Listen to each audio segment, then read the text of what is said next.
안녕하세요, 성도 여러분. 오늘은 마태복음 18장 18절에서 20절의 본문을 가지고 땅에서 메고 풀 때 하늘에서도 메고 풀리는 기도라는 제목으로 하나님 말씀 증가하겠습니다. 부제로는 기도에 대한 오해입니다. 자, 인터넷에서 한 자매의 재미있는 기도의 내용을 읽었습니다. 그 내용은 하나님, 새해에는 뚱뚱한 지갑과 날씬한 몸매를 주세요. 지난 해에도 똑같은 기도를 드렸는데 여전히 뚱뚱한 몸매와 날씬한 지갑으로 거꾸로 응답을 주셨네요. 하나님, 올해에는 뚱뚱한 지갑과 날씬한 몸매가 뒷바뀌는 일이 없도록 해주세요. 재미있는 기도 내용입니다. 그러나 이 기도 제목을 내용을 자세히 살펴보면 내 뜻을 관찰하는 데 관심이 있지 하나님의 뜻에 관심이 없음을 볼 수 있습니다. 이러한 기도의 모습은 오늘날의 기독교의 모습이기도 합니다. 내 뜻, 내 원함, 여기에만 관심이 있고 하나님의 뜻에는 관심이 별로 없는 것입니다.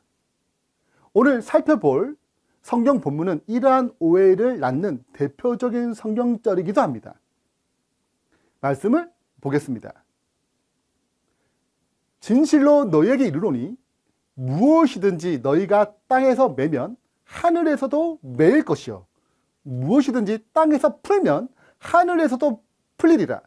진실로 다시 너희에게 이르노니 너희 중에 두 사람이 땅에서 합심하여 무엇이든지 구하면 하늘에 계신 내 아버지께서 그들을 위하여 이루게 하시리라. 자, 이 말씀을 자세히 살펴보면 땅에서 기도하는 우리의 기도가 하나님께 영향을 주어서 그분이 응답할 수밖에 없는 것처럼 보입니다. 땅에서 풀면 하늘에서 풀리고 땅에서 묶으면 하늘에서 묶는 것이죠. 즉 하늘이 땅의 지배를 받는 기도의 모양새입니다. 두세 사람이 합심해서 무엇이든지 구하면 하나님이 응답하겠다라고 기록되어 있는 것입니다. 그러므로 우리가 열심을 다해서 하나님께 간구하면 하나님은 응답하실 수밖에 없다. 끈질기 기도를 하게 되면은 마침내 하나님께서 우리의 뜻을 받아들이고 응답해 주실 것이다. 이렇게 설교하는 분들이 꽤 있습니다. 이런 기도, 이 본문을 그렇게 이해하는 것은 기도에 대한 오해이죠. 우리의 원함을 위해 열심히 기도하면 하나님의 뜻이 꺾여서 우리의 원대로 하나님이 움직일 수 있다. 보좌를 움직이는 기도, 이런 책들도 있죠. 그렇게 생각하는 것입니다. 대표적인 예가 히스기야의 기도입니다. 이사야가 히스기야에게 찾아왔어요. 그리고 하나님께 받은 말씀을 전합니다. 여호와의 말씀이 너는 집을 정리하라. 내가 죽고 살지 못하리라 하셨나니. 이사야가 히스기야에 찾아와서 당신은 죽습니다. 그럼 정리하세요. 이렇게 얘기했습니다. 그때 히스기야가 너무 충격을 받았겠죠. 그래서 낯을 벽으로 향하여 그리고 하나님께 기도합니다. 여호와께 기도합니다. 그리고 히스기야가 심히 통곡합니다. 얼마나 간절히 하나님께 구한지 몰라요. 그래서 하나님이 이사야를 다시 보내서 하나님이 죽고자 하는 히스기야를 죽는다는 그 선고 대신 내 병이 낫겠다라고 선고하십니다. 선포하세요. 하나님 여호와의 말씀이 내가 내 기도를 들었고 내 눈물을 보았노라. 내가 너를 낫게 하리라. 하나님 우리의 기도를 보시고 들으십니다. 그리고 히스기야의 기도를 응답하셨어요. 그래서 너가 병으로 죽는 게 아니고 내가 낫겠다, 치유되겠다 약속하셨습니다. 자, 누구의 뜻이 옮겨졌나요? 히스기야가 간절히 기도하니까 하나님의 뜻이 바뀐 것처럼 보이는 것입니다. 그러므로 우리가 열심히 기도하면 하나님의 뜻이 아닌데 그분의 뜻이 꺾여가지고 응답한다. 이것이 땅에서 풀면 하늘에서 풀고 땅에서 메이면 하늘에서 메인다는 그런 기도 의미일까요? 히스기야가 기도를 끈질기게 했기 때문에 하나님이 어쩔 수 없이 응답했다는 뜻일까요? 그렇지 않습니다. 그래서 땅에서 매면 하늘에서 매이고 땅에서 풀면 하늘에서도 풀리는 이 기도의 의미, 그 진리를 살펴보면 좋겠습니다. 이 기도의 진리를 가장 잘 보여주는 내용이 출애굽기 17장에 나오는 아말렉과 이스라엘 백성 사이의 전쟁 이야기입니다. 지금 보시는 그림은 출애굽기 17장의 아말렉과 이스라엘 백성의 전쟁을 잘 묘사한 그림입니다. 이 그림 위쪽에 자세히 보시면 모세가 손을 들고 기도하는 모습이 보입니다. 하나님을 의지하는 모습이 보입니다.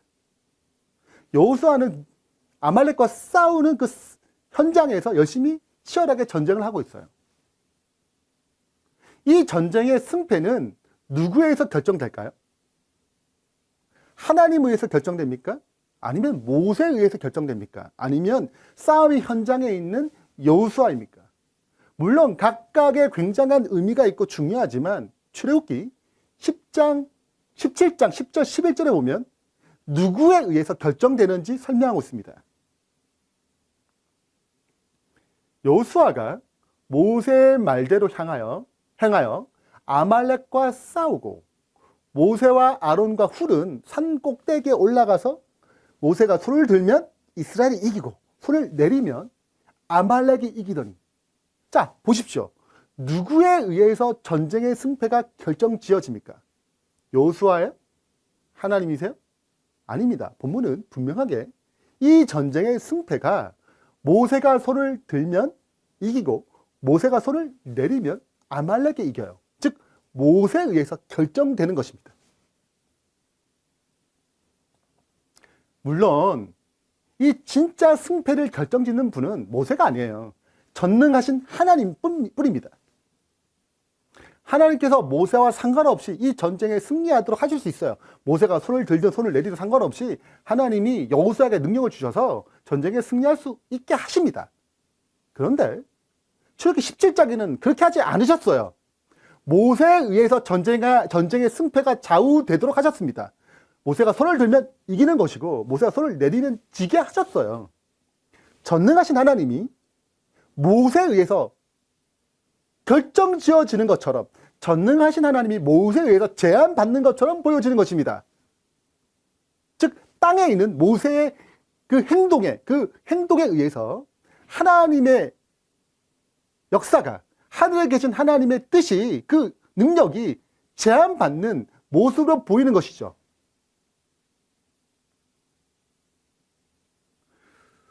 하늘에 계신 전능하신 하나님께서 왜 땅에 있는 모세의 행동에 제한받을까요? 그 이유가 무엇일까요? 땅에서 풀면 하늘에서 풀리고 땅에서 묶으면, 매이면 하늘에서 매이도록 하나님이 왜 제한받냐 이것입니다. 여기에는 영적인 중요한 원칙이 담겨 있습니다. 즉 하나님이 하고자 하시는 일을 사람이 하지 않으면 하나님도 하지 않으신다는 것입니다. 하나님이 하고자 하는 일을 사람이 하려고 할 때 하나님은 역사하신다는 것이죠. 그러니까 모세가 손을 들 때 하나님이 하고자 하는 일이 일어나고 모세가 손을 내릴 때 하나님께서 하고자 하는 일이 일어나지 않는 것입니다. 이 말을 좀 간단하게 정리하자면 하나님께서는 우리를 그분의 일에 동참시키고 동력하시길 원한다는 것이죠.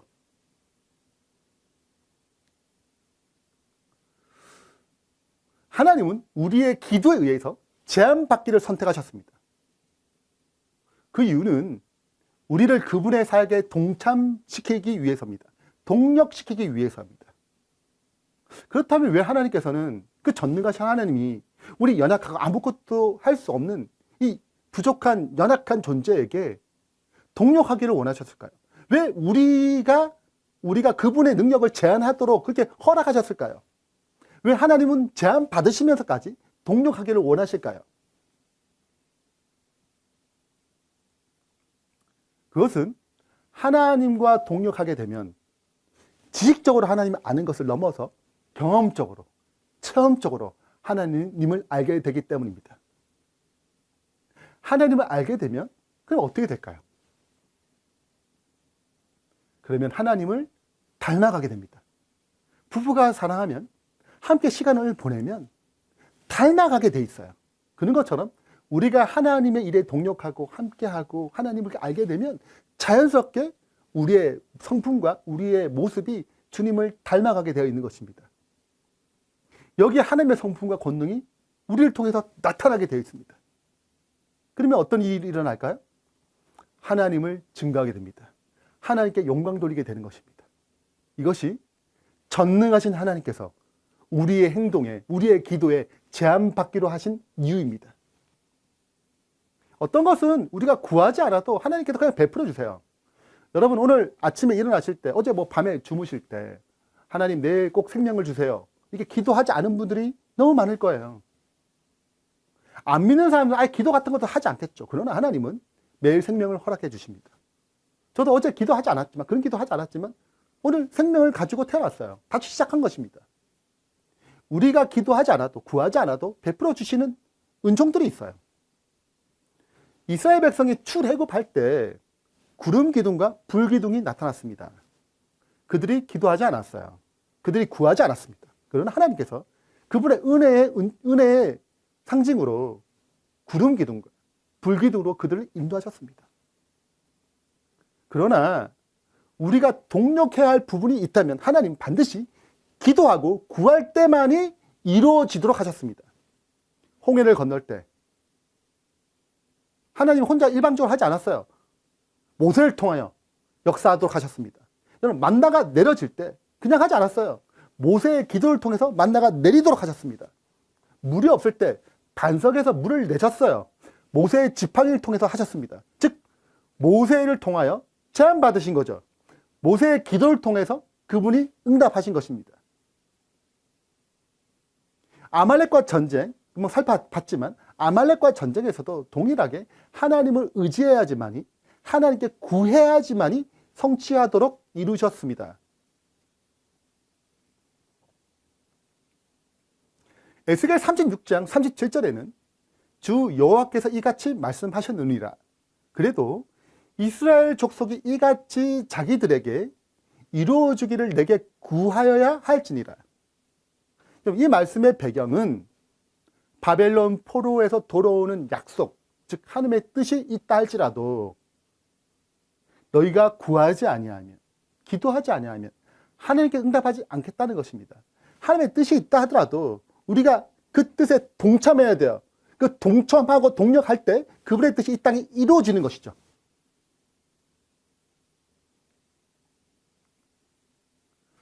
땅에서 메고 풀 때 하늘에서도 메고 풀리는 기도의 진짜 의미는 우리가 열심히 기도하면 하나님께서 자신의 뜻을 꺾고 우리의 뜻을 들어주신다는 의미가 아닙니다.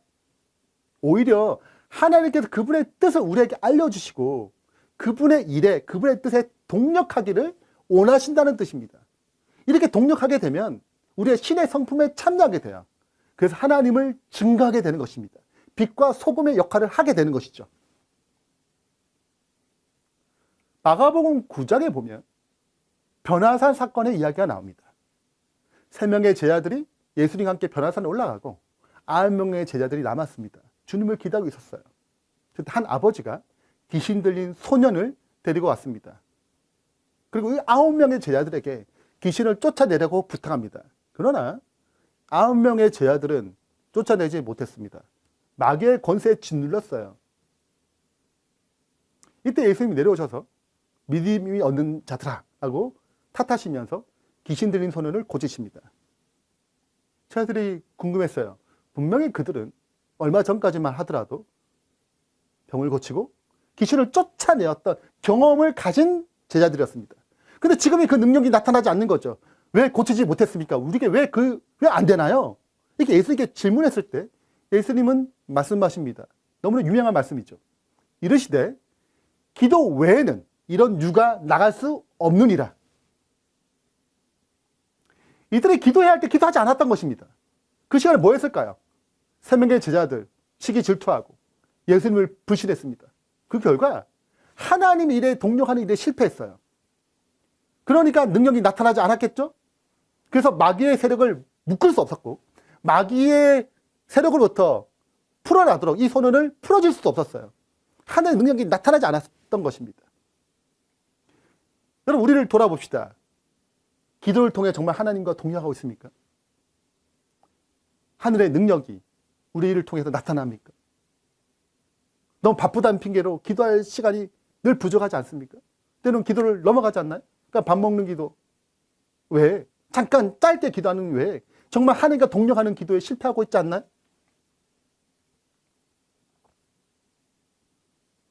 예수님이 잡히셨던 그날 밤 제 아이들이 다 도망했습니다. 왜 배신했을까요? 왜 도망했을까요? 예수님께서 기도하실 때 깨어 기도하라고 얘기했습니다.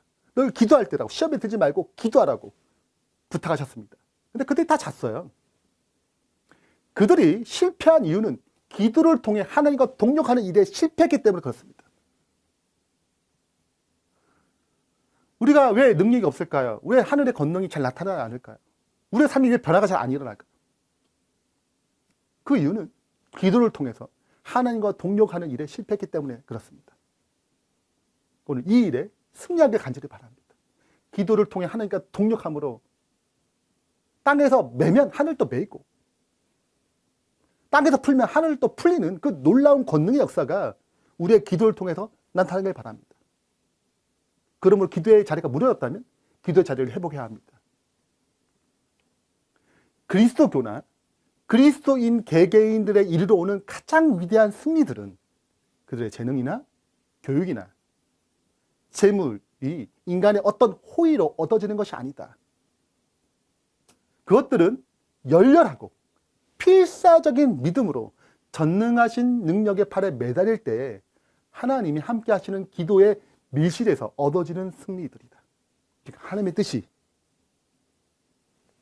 우리를 통해서 나타나는 것입니다. 우리의 기도를 통해서 우리는 하나님과 동역하게 되는 것입니다. 그리고 동역의 역사가 일어날 때 놀라운 능력, 놀라운 승리가 일어나는 것이죠. 이러한 기도에 동역하는 주의 신실한 백성 되길 간절히 바랍니다. 자, 그렇다면 마태복음 18장 18절 20절에 나오는 이 땅에서 매는 기도, 땅에서 푸는 기도, 그래서 하늘이 풀리고 하늘에 매이는 그런 기도의 능력은 과연 어떤 내용으로 하는 기도냐 이거예요. 그 구체적인 기도의 내용은 무엇인가 이것입니다. 이것을 위해서 마태복음 18장 전체의 문맥을 살펴봐야 합니다. 왜냐하면 마태복음 18장 18절 20절은 마태복음 18장 전체 문맥에서 보아야지 그 내용의 의미를 알 수 있기 때문에요. 마태복음 18장은 분리되어 있지 아니하고 다 하나로 연결된 스토리로 되어 있습니다. 총 5개의 구조로 되어 있는데 하나씩 살펴보면서 마태복음 18장 20절, 18장 18절 20절이 나오는 그 땅에서 매면, 땅에서 풀면, 하늘에서 매고 풀리는 그 기도의 내용들을 알아보겠습니다. 첫 번째입니다. 마태복음 18장 1절부터 10절까지는 제 아들 예수에게 찾아옵니다. 천국에서는 과연 누가 가장 큽니까? 그때 예수님께서 뭐라고 말씀하시냐면 자기를 낮추는 자가, 이 어린아이를 하나 데려오면 자기를 겸손히 낮추는 자가 천국에서 크다고 말씀하십니다. 제 아들은 늘 높고자 하는 마음, 자기를 드러내고자 하는 야망, 이것이 가득했습니다. 자, 이런 상태에서 무엇을 묻고야 하고 무엇을 풀어야 할까요? 하나님의 뜻에 반대하는 자기를 높이는 마음을 묻고야 합니다. 이걸 깨트리고 자기를 낮추는 마음, 이것을 풀어야 되죠. 그럼 하나님께서 응답하시는 것입니다. 자, 이어서 두 번째를 보면 마태복음 18장 11절에서 14절은 잃은 양, 잃어버린 양을 찾는 비유를 이어서 말씀하십니다. 지극히 작은 자, 이 하나의 소자에게 실족하게 되면 안 된다고 말씀하십니다. 그 큰 범죄라고 얘기하세요. 그리고 잃어버린 양을 만들지 말라고 말씀하십니다. 그리고 양을 잃어버렸다면 그 한 마리를 찾기 위해서 최선의 노력을 다 해야 한다고 강조하십니다. 예수님이 그랬듯이 말입니다. 그렇다면 무엇을 묻고 무엇을 풀어야 할까요? 실족해 하는 태도들을 묶어야 합니다. 우리는 얼마나 내 말과 행동으로 상대방을 상처 줍니까? 많은 이런 양들이 기존의 교인들의 말과 행동 때문에 상처받고 교회를 떠나갑니다. 이것을 묶어야 돼요. 무엇을 풀어야 합니까? 잃어버리는 자를 찾도록 그 예수님의 마음, 그 사랑의 마음, 영혼을 향한 강한 열정, 뜨거움, 이것을 풀어야 하는 것입니다. 세 번째는 마태복음 18장 15절에서 17절에 나오는 형제가 죄를 범할 때 어떻게 행해야 되는가에 대한 내용입니다. 형제가 죄를 범하면 당사자들끼리 1대1로 풀기 시작해야 합니다. 그래도 죄에서 돌이키를 거절하면 두세 명의 증인을 가져와서 내 말이 내 혼자 말이 아니고 증인들이 있다. 그래서 돌이키도록 권면합니다. 그래도 안 되면 교회 차원에서 접근하고 그래서 돌이키지 아니하면 징계하게 되는 거죠. 결국 우리와 함께 하기를 거절했기 때문이었습니다. 죄를 끝까지 짓기를 결정한 것이죠. 여기서 무엇을 묶어야 할까요? 여러분, 한 교인들과 한 교인과 교우와 다퉜다고 합시다. 저 사람이 잘못했다고 생각해 보세요. 그러면 내 마음이 어떨까요? 미운 마음이 생기겠죠. 그 사람을 만나는데 좀 싫겠죠. 또 이 마음을 또 다른 사람이 얘기합니다. 그 사람의 당사자에게 문제를 푸는 게 아니라 다른 사람 다 얘기해. 저 사람 저랬다 저랬다 다 얘기하는 것입니다. 여러분, 이러한 태도, 이러한 마음을 묶어야 합니다. 당사자에게 직접 이 문제를 가지고 해결해야 하는 것입니다. 갈등은 언제나 생깁니다. 그래서 누구한테 얘기하는 것이 아니고 당사자끼리 직접 얘기하도록 예수님은 지침을 주셨어요. 그래서 나쁜 감정, 그 사람을 만날 때, 1대1로 만날 때 나쁜 감정이 있을 거 아니에요. 이 감정을 묶어야 하는 것입니다. 그래서 하나님 또 묶어주세요. 사탄이 틈타지 않도록 묶어야 되는 것입니다. 그리고 죄에서 돌이키도록 하나님께 그 마음에 묶인 사탄의 역사가 풀려나도록 회개하는 역사가 일어나도록 풀리는 기도를 해야 하는 것입니다.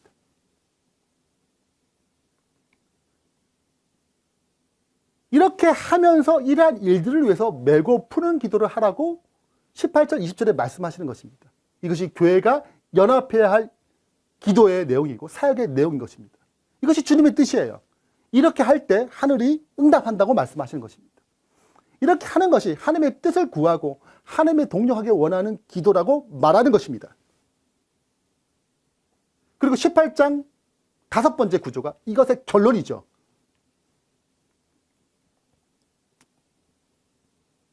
그것이 1만 달란트 비유의 이야기입니다. 얼마나 용서해야 되는가. 여러분, 그리스도인들 가장 어려운 것 중에 하나가 용서하지 못하는 마음입니다. 이 마음 때문에 교회가 연합되기 어렵고 하나되기 어렵습니다. 그래서 마지막으로 1만 달란트의 비유를 통해서 형제를 용서하지 못하는 마음을 묻고 형제를 용서하는 마음을 풀라고 말씀하십니다. 누구의 능력으로 이거 풀 수 있나요? 그래서 1만 달란트를 탕감받은 그 임금에게 그 탕감받은 그 마음, 주님이 나의 죄를 용서하시고 나의 허물을 다 십자가에 벌려 덮으신 그 은혜를 생각하면 우리는 사탄의 역사를 묶을 수 있다는 것입니다. 내가 용서 못하는 사람을 용서해 줄 수 있는 능력이 나갈 수 있는 거죠. 즉 하나님의 역사가 풀려나갈 수 있는 백성이 된다는 것입니다. 자, 이 내용을 정리하면 이렇게 말할 수 있습니다. 주님의 은혜를 힘입어서 무엇이든지 주님의 뜻과 반대되는 것은 묶어야 되는 것입니다. 무엇이든지 주님의 뜻과 하나님의 뜻과 일치되는 것은 풀어야 하는 것이죠. 이것이 기도로 우리가 해야 할, 또 교회가 해야 할, 기도로 동역해야 할 사명인 것입니다.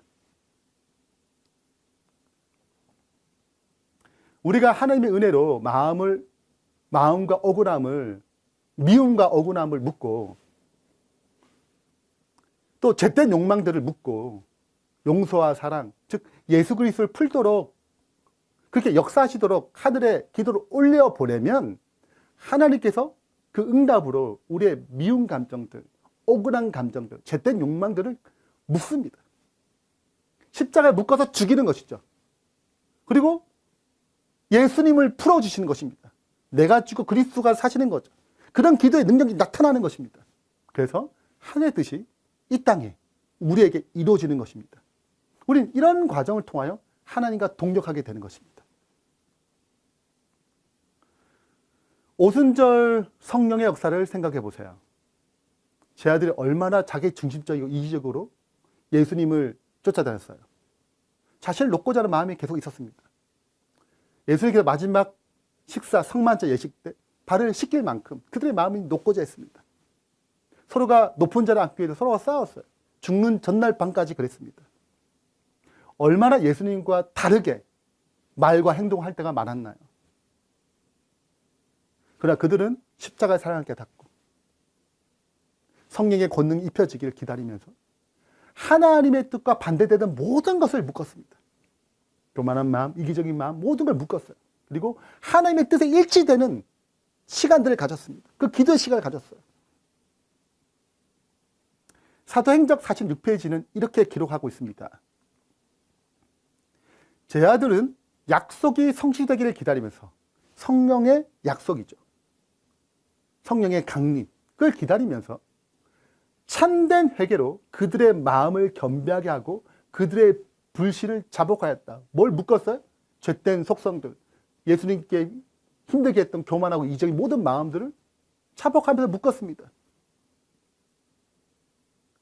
제 아들은 영적인 필요를 느끼면서 저희를 영혼 구원 사업에 적합하게 해줄 거룩한 정륜을 달라고 주님께 부르짖었습니다. 뭘 풀었어요? 예수님 십자가 사랑을 깨닫고 영혼을 구원하고자 하는 그 간절한 마음을 달라고 기도했습니다. 그 결과 오순절의 부흥이 찾아왔습니다.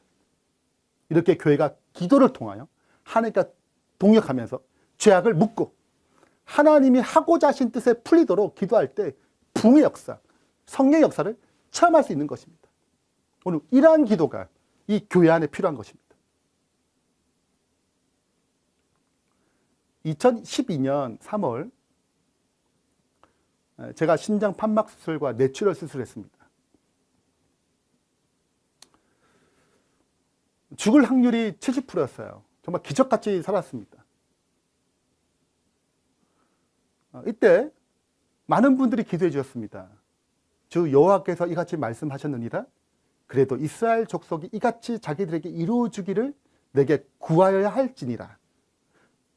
이 기도의 응답으로 하나님께 저를 살려주셨어요. 저희 묶인 것을 다 풀어주셨습니다. 하나님에서 기도하지 않았다면 제가 살 수 있을까요? 그렇지 못했습니다. 이렇게 땅에서 풀면 하늘에서 풀리게 되는 것입니다.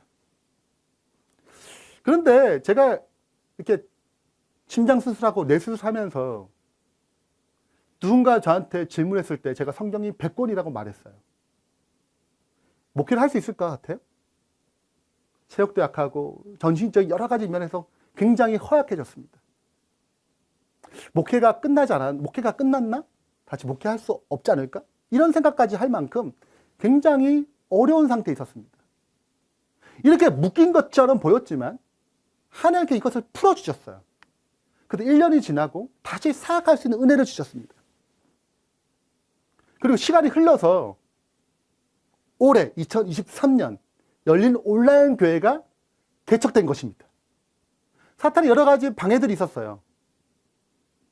이것들을 하나님께서는 묶으셨습니다. 그리고 그분의 뜻이 풀어지도록 역사하셨어요. 우리 많은 기도를 올렸습니다. 정말 하나님의 놀라운 역사로 열린 온라인 교회 스튜디오가 완성되어지고 7월 22일 오후 3시, 오늘이죠. 입당 예배까지 드리게 됐습니다. 정말 놀라운 하나님 은혜예요. 우리가 정말로 땅에서 메고 풀면 하늘에서 메고 풀리는 기도의 능력이 나타난 것입니다. 우리는 이제 시작된 것입니다. 끊임없이 사단의 방해에 일어날 것이고 우리는 그것을 묶어야 하는 것입니다. 그리고 하나님의 뜻이 온전히 일어날 수 있도록 우리는 그 기도를 풀어야 돼요. 그리고 그 무엇보다도 그분의 뜻을 잘 분별하고 그분의 뜻에 일치하도록 그분의 뜻이 이 땅에 이루어지도록 그분의 뜻을 반대하는 모든 것을 묶을 수 있도록 우리는 기도로 동력하는 훈련, 기도로 동력하는 능력이 필요한 것입니다. 이러한 기도가 우리 삶 가운데 일어날 때 우리에게 역사하게 될 때 다시 한번 오순절의 부흥이 우리에게 임할 것입니다. 결론을 맺겠습니다. 땅에서 메고 풀 때 하늘에서도 메고 풀리는 기도란 무엇입니까? 첫 번째는 하나님께서는 그분의 뜻을 알려서 우리와 동력하기를 원하신다는 것입니다. 우리는 기도를 통해서 하나님과 동력해야 합니다. 기도를 통해서 하나님께서는 그분의 전능하심을 제한받기로 하셨습니다. 그리고 동력에 초대하셨어요. 모세와 같이 기도의 자리가 확보되고 하늘의 권능을 의지하여 간구하게 될 때 이 땅에 일어나는 놀라운 기도의 역사가 우리 삶 가운데 일어나기를 축원합니다. 두 번째는 하나님의 뜻에 반대되는 것은 묶어두고 하나님의 뜻과 일치되는 것을 풀어야 한다는 것입니다. 이를 위해서 우리 하나님의 뜻을 구하는 자세가 필요합니다. 아무리 많이 기도하더라도 하나님의 뜻을 분별하지 못하고 하나님의 뜻을 알지 못하면 바리새인들이 수많은 기도로 하나님께 올렸지만 예수님을 죽였어요. 하나님의 뜻의 실체이신 그리스도를 죽인 것입니다. 그러므로 우리가 하나님의 뜻을 구하는 겸손한 자세, 하나님의 뜻을 분별하는 정결한 마음, 그것이 우리에게 절대적으로 필요합니다. 그래서 하늘의 뜻에 반대되는 것을 묶을 수 있는 영적인 안목과 하늘의 뜻이라면 언제든지 내 자아를 깨트리고 하나님의 뜻에 순복하고 순종하는 그 기도의 역사로 말미암아 하나님의 놀라운 뜻이 우리의 삶 가운데 풍성히 일어나는 그런 신실한 백성 되게 간절히 바라면서 말씀 마치겠습니다. 기도하겠습니다. 하늘에 계신 하나님 아버지, 우리에게 기도라는 놀라운 선물을 주셔서 감사합니다. 우리가 이 기도를 내 뜻의 관철만 많이 생각했습니다. 내 욕망, 내 소원, 내 원함, 그것을 주님께 아뢰므로 그것이 온전히 이루어지기만을 바랬던 많은 기도들이 있었습니다. 그런 기도도 필요하겠지만 정말 하나님의 뜻을 분별하고 하나님과 동력하는 그런 기도자가 되길 원합니다. 우리의 생각이 변해서 내 뜻이 아닌 주님의 뜻을 구하는 주님의 신실한 백성 될 수 있도록 축복해 주시고, 주님의 뜻을 분별함으로 하나님의 뜻에 반대되는 모든 것을 묶을 수 있는 기도의 능력자가 되게 해주시고, 하나님의 뜻에 일치되는 모든 것들을 풀어낼 수 있는 기도의 능력자가 되게 해주셔서 오순절의 부흥이 다시 한번 우리에게 임할 수 있도록 축복하여 주시옵소서. 예수 그리스도 이름으로 축원하며 기도합니다. 아멘. 열린 온라인 교회에 헌금을 드리시거나 온라인 교회 사역을 후원하기 원하시는 분들은 헌금 안내를 참조하셔서 은행 계좌로 송금하시면 됩니다. 미주에 계신 분들은 어드벤티스트 기빙 웹사이트를 이용해서 헌금을 보내주시면 됩니다. 자세한 헌금 안내는 열린 온라인 교회 홈페이지를 참조하시거나 유튜브 영상 밑에 있는 자세한 설명을 참조하시면 됩니다. 예배에 참석해주신 여러분께 진심으로 감사드립니다.